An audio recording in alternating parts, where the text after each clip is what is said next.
হলুদ দিতে নন ভুলে যায়, বলে আমার শাশুড়ি ননদিনী রে গঞ্জনা, বলছে তুমি আমার রাধা বলে আর দেখো। বলছে আমি যখন শুয়ে থাকি বন্ধু তুমি বাজাও বাসি, আমি ঘুমের ঘরে স্বপ্ন দেখি আমার কেঁদে ভিজে দিচ্ছে, তুমি আমায় রাধা বলে আর দেখো না। যেটি শ্রীমতী রাধা রানী অনুসরণ করছে।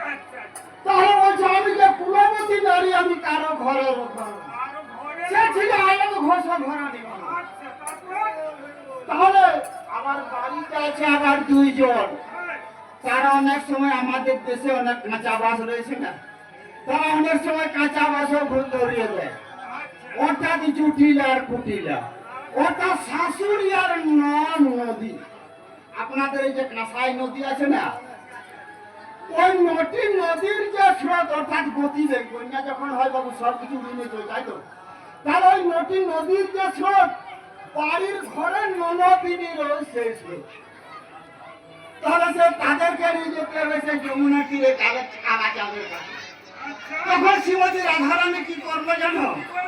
ওই ভরা গাগরের জল উঠানে ফেলে বলছে আমি ছল করে জল আনতে যাই, সে যমুনার কুলে যায়, আমার ওই কালা চাঁদের দেখা পায়। আর যখন শ্রীমতী রাধারানী ওই যমুনার তীরে গেল, তখন বলছে কি জানো? বলছে যদি আমায় যদি কেউ দেখে ফেলে, তাহলে আমার জল ডুবাতে এসে আমার ফুলে ডুবে না যায়। এই গানটি সেই সময়ের গান বাবু। দাদা বলছে একবার বলো তো। রাধে রাধে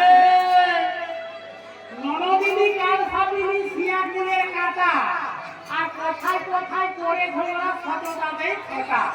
কেন কি যমুনায় গেলাম, আমি কেন গেলাম তালায় হেরে ফুল মজায় জল ডুবাতে ফুল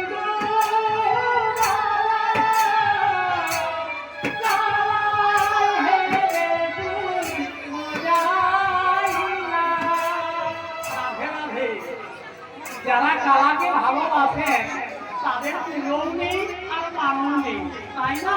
আমার কমিটির বাবারা, এই কমিটির বাবারা যে রবীন্দ্র সিংহাসনটা ছেড়ে দিয়েছে, এ তো ধুলায় ধুসরার বন্ধু কিশোর। এই পরিধানের যে রাজপ্রসাদ, এ তো ধুলা হয়ে গেল। কিন্তু হয়ে যাক, আমরা তো কালাচাঁদকে ভালোবাসি, এই জন্য তো আমার নাম শুনতে এখানে আসে, তাই না? আর যারা কালাচাঁদকে ভালোবাসে না, তারা এখানে আসে না।